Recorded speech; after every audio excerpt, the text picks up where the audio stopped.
যুক্তরাষ্ট্রের নবনির্বাচিত president Donald Trump বিশ্বাস করেন যুক্তরাষ্ট্রের জন্মসূত্রে নাগরিক হওয়া একটি হাস্যকর ধারণা। আগামী 20 জানুয়ারি ক্ষমতা নেওয়ার পর তিনি এই নিয়ম বদলে ফেলতে চান।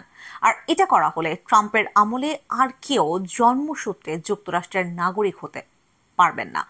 ট্রাম্প যদি সত্যি সত্যি জন্মসূত্রে নাগরিক হওয়ার জন্য প্রচলিত নিয়ম বাদ দিয়ে দেন, তাহলে যুক্তরাষ্ট্রের সংবিধানে 150 বছরের বেশি সময় ধরে চালু থাকা বিশেষ এই ব্যবস্থা বন্ধ হয়ে যাবে।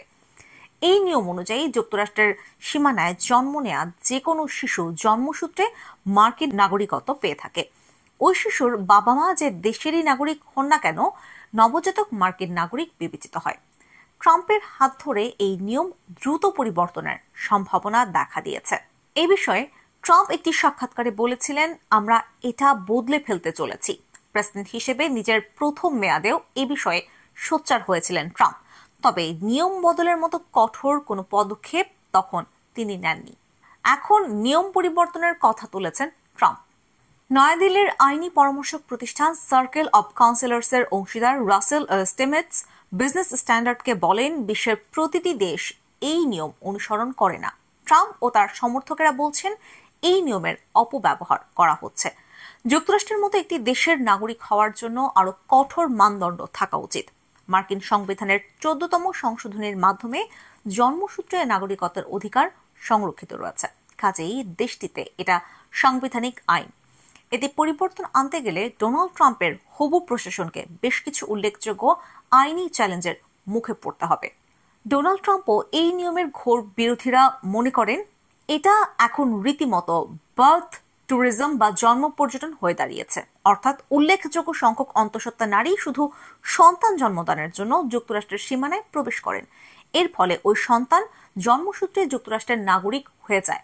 বাবা মা নিজে দেশে ফিরলেও সন্তানের মার্কিন নাগরিকত্ব থেকে যায়।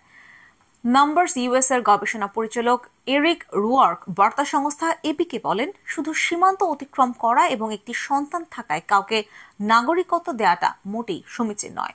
ট্রাম্প বলেন, আমি পরিবারগুলোকে ভাঙন চাই না। কাজেই পরিবারে ভাঙন দেখতে না চাইলে পরিবারের সদস্যদের সবাইকে একসঙ্গে রাখতে চাইলে একটা সমাধান তাদের সবাইকে ফেরত পাঠানো। এর অর্থ হলো পরিবারের সদস্যদের একসঙ্গে রাখার যুক্তিতে বৈধ নাগরিকরাও ট্রাম্পের ডিসিশনের নিচে পড়তে পারে। 2022 সালের জনশুমারির তথ্য উল্লেখ করে পিউ রিসার্চ ইনস্টিটিউটের বিশ্লেষণে বলা হয়েছে, যুক্তরাষ্ট্রে প্রায় 48 লাখ ভারতীয় বংশোদ্ভূত মার্কিন নাগরিক বসবাস করেন। তাদের মধ্যে প্রায় 16 লাখ বা 34% যুক্তরাষ্ট্রে জন্ম নিয়েছে। অর্থাৎ তাদের সবাই প্রচলিত আইন অনুযায়ী জন্মসূত্রে মার্কিন নাগরিক।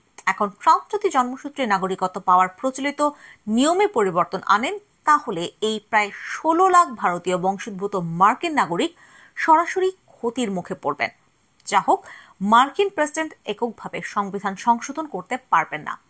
আর নাগরিকত্ব পাওয়ার অধিকার সীমিত করে প্রেসিডেন্টের নির্বাহী আদেশ জারির চেষ্টা সংবিধানের লঙ্ঘন হিসেবে চিহ্নিত হবে।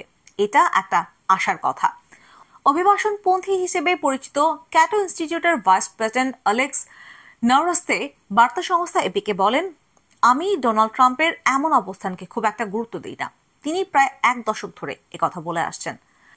অ্যালেক্সের মতে, ডোনাল্ড ট্রাম্প জন্মসূত্রে মার্কিন নাগরিকত্ব পাওয়ার প্রচলিত নিয়মে পরিবর্তন আনার বিষয়টি এগিয়ে নিতে নিজের আগের শাসনামলে কিছুই করেননি।